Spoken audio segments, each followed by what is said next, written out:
আসসালামু আলাইকুম রহমতুল্লাহ বারাকাতুহু আলহামদুলিল্লাহ ওয়াসসালাতু ওয়াসসালামু আলা রাসূলিল্লাহ ওয়া বা'দ। কত মানুষ নিদ্রায় শায়িত অবস্থায় চলে গেছে না ফেরার দেশে।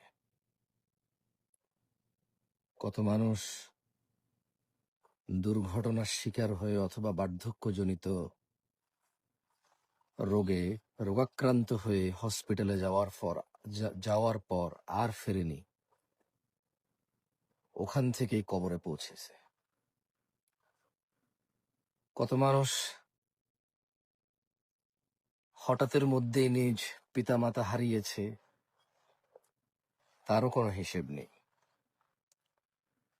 স্বাভাবিকভাবে অসুস্থ অবস্থায় মৃত্যুশয্যায় শায়িত হয়ে কথা বলতে পেরে ক্ষমা চেয়ে অথবা ক্ষমা করে যেতে পেরেছে এমন লোক কমই আছে। তাই ঘুম থেকে উঠতে পেরেছ, আল্লাহর প্রশংসা করো।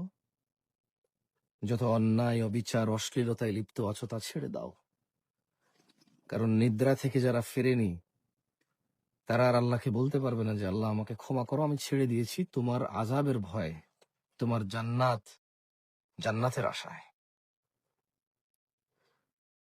যারা হসপিটালাইজ হয়েছে দুর্ঘটনার শিকার হয়ে অথবা কোনো অসুস্থতার কারণে আর ফিরে আসেনি, তারা আত্মীয় স্বজন, পাড়া প্রতিবেশী, বন্ধু, ভাই বোন, বাবা মা কারো কাছে ক্ষমা চাইতে পারেনি, চলে গেছে ওখান থেকেই।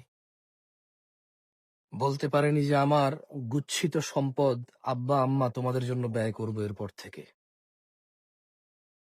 বলতে পারেনি ভাই তোর উপরে জুলুম করেছি, আমার যে সম্পদ আমি পুঁজিভূত করেছি সেটা আমি খরচ করব তোর বিপদে। বলতে পারিনি যে বোন তোর সম্পদ মেরে খেয়েছি, আমি ফেরত দিব তোকে, আমার সন্তানরা দেবে কিনা আমি জানি না, আমি তোর সম্পদ পৈতৃক ভাবে তুই পেয়েছিস আমি পেয়েছি, বাপ থেকে আমি যা পেয়েছি শরীয়ত সম্মত অনুযায়ী, তুই যতটুকু পেয়েছিস শরীয়ত সম্মত অনুযায়ী ততটুকু তোকে আমি ফিরিয়ে দেব। বলতে পারিনি। বেঁচে থাকা বিশাল বিলাসিতা, বেঁচে থাকা এমন বিলাসিতা, বেঁচে থাকা আল্লাহর এমন নিয়ামত যে মানুষ সুবহানাল্লাহ বললে আসমান আর জমিনের খালি জায়গাটা নেকিতে পরিপূর্ণ হয়। মানুষ আলহামদুলিল্লাহ বললে নেকির পাল্লা ভারী হয়ে যায়।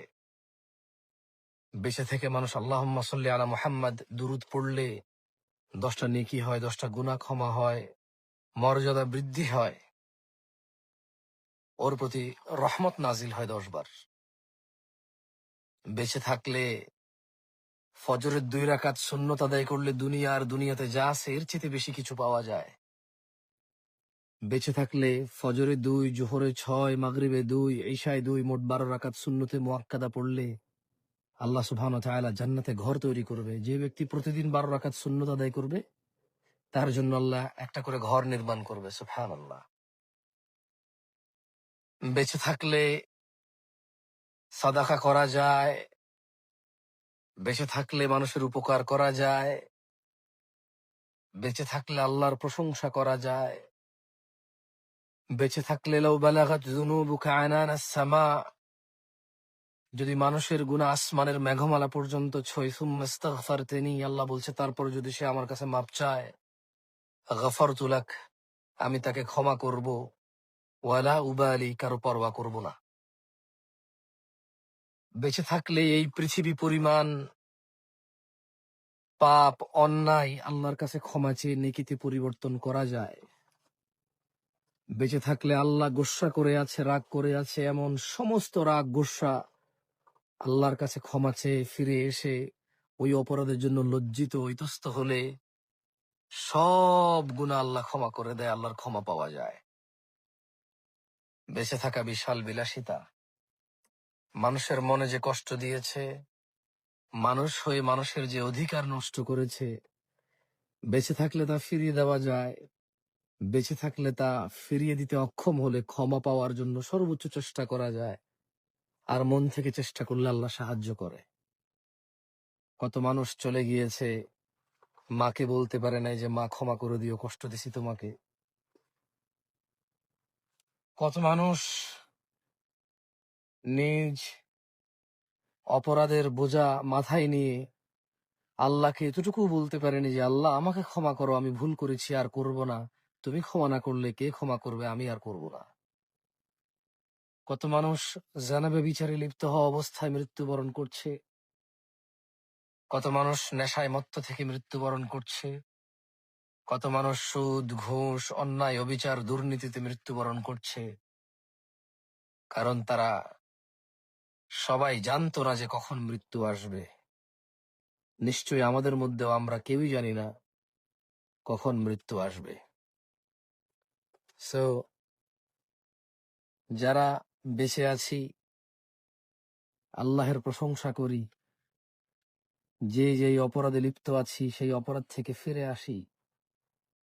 বেঁচে আছি মানেই আল্লাহর পক্ষ থেকে আল্লাহ চাচ্ছে আমরা ক্ষমা চাই, ফিরে আসি, গুনাহকে নেকিতে পরিবর্তন করি, সংশোধন করি নিজের, এবং আল্লাহর জান্নাতে প্রবেশ করি, যেখানে মানুষ স্বর্ণ খচিত আসনে হেলান দিয়ে বসে আড্ডা দেবে, যেখানে মানুষ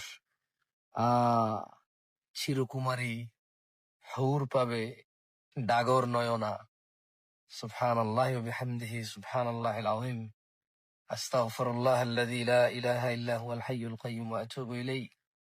اللهم أنت ربي لا إله إلا أنت خلقتني وأنا عبدك وأنا على عهدك ووعدك ما استطعت أعوذ بك من شر ما صنعت أبوء لك بنعمتك علي وأبوء بذنبي فاغفر لي فإنه لا يغفر الذنوب إلا أنت. দুই একজনে কমেন্ট করতেছেন আপনারা যে আজান দিচ্ছে বা নামাজের সময় হয়েছে। তো আপনি আজান দিচ্ছে, আপনি লাইভ থেকে চলে যান, আজান শোনেন, জবাব দেন। নামাজ সময় হয়েছে, নামাজে চলে যান। আমি তো গাড়িতে আছি, আমার এখান থেকে তো আজান যাচ্ছে না আপনার কাছে। এটা তো জরুরি নয় যে আপনার এখানে আজান দিচ্ছে, আপনার এখানে নামাজের সময় হয়েছে মানে আমার এখানেও হয়েছে, আমার এখানেও দিচ্ছে, তো জরুরি না, ঠিক না? So, আপনি আজান শুনলে আপনি বন্ধ করে দিবেন সমস্ত কাজ, আজানের জবাব দিবেন। নামাজের সময় হয়ে গেলে আপনি সমস্ত কাজ ত্যাগ করবেন, আপনি নামাজে যাবেন। তা না বলে এখানে বসে বসে কমেন্ট করলে আপনি কাকে কি দাওয়াত দিচ্ছেন? আপনার ওখানকার সময় তো আর আমার এখানকার সময় এক না। আল্লাহ বুঝার তৌফিক দান করুন। আসসালামু আলাইকুম ওয়া রাহমাতুল্লাহি ওয়া বারাকাতুহু।